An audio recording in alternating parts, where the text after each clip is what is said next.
mga fitness, 7:24. So Monday. So magluluto tayo ng scramble with egg. So meron na tayong 18 grams. 18 grams ng egg white. So i-scramble ko siya. So 3 perasong itlog yan. 18 grams.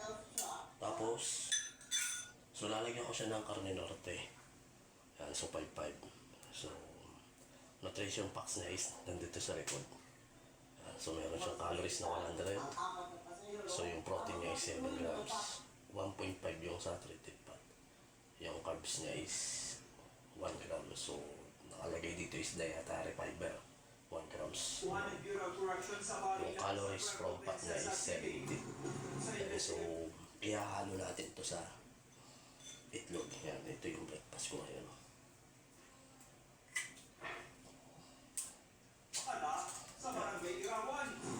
So, pag low budget kayo, hindi lang kayo nito. So, kunti lang yung nakis na ilagay nyo. Hindi masyadong marami. Ayan.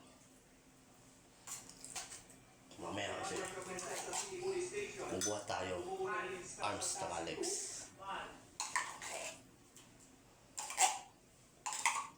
Tsaka abs.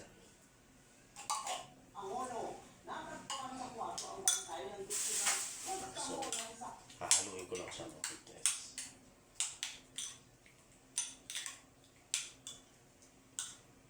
So, hindi ko na siya nilagyan ng bawang sibuyas. So, i-scramble ko lang siya.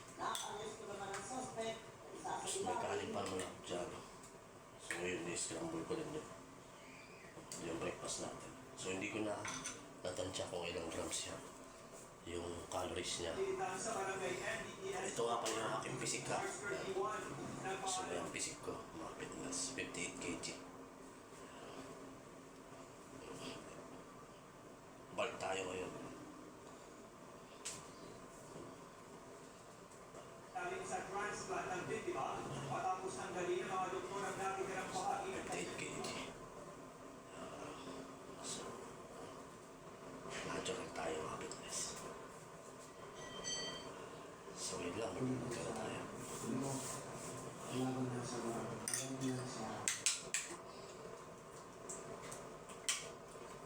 Lagyan lang natin ng asin. Asin.